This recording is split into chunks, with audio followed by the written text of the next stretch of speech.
Hi, I'm Robert Begley with day 116 of my video challenge.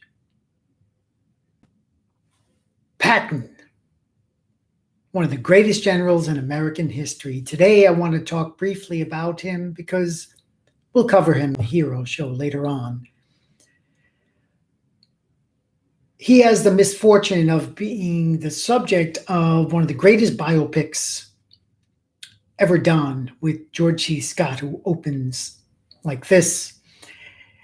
And it captures a lot of his greatness, but it exaggerates a lot of his flaws. It shows him in fact, the original title was Patton, Lust for Glory. And he was born to lead in war. His heritage goes back to Hugh Mercer, who died under Washington's command. His grandfather died at Pickett's charge during the Civil War. His father had no war to fight, but he read stories of the legends of the battles of the past, fact and fiction. And George S. Patton grew up with the heroism of the war steeped in him, but he also learned how to listen because he grew up with dyslexia, so he wasn't good at reading. He was terrible at mathematics. Physically fit, made it to the 1912 Olympics in Sweden and placed as the first American. I think the top four were Swedes. World War I, he was under Blackjack Pershing, was a tank command, the importance of tank and mobile armory, modern weaponry he learned, he mastered. But World War II is really what he's known for and what the film only focuses on. After 1943, after the Americans suffered an awful defeat, they were demoralized. They bring in Patton to North Africa, and immediately he gets them into tip-top shape, starts winning battle after battle, goes down to Sicily and beats the General Montgomery to Messina.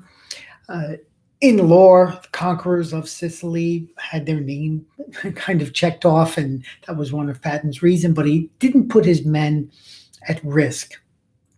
But the famous thing in Sicily was he slapped two battle-fatigued soldiers.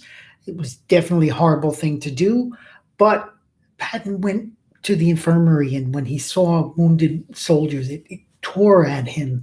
So when he saw someone who wasn't physically wounded, he couldn't make that connection or that excuse.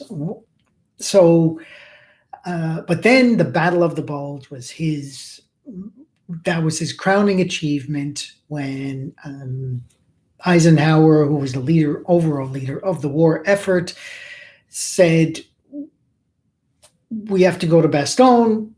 The Brits were backing off. No one in the American camp was really sure. And Patton said, I have 3 contingency plans. I can be there in 2 days. And Ike is like, whoa, you got to be kidding me. And Patton certainly did, had the contingency plans, broke the spirit of the Germans after that. Then he marched into Berlin, wanted to personally shoot Hitler, was not able to do that. Then feared the Russians, could have ended the Cold War before it even began, but nobody listened to him. So, and then died tragically in Germany, a freak car accident. Highly recommend the movie Patton because it is just a brilliant work of art. But read about the man himself. There were several good books, including his own memoir, War as I Knew It.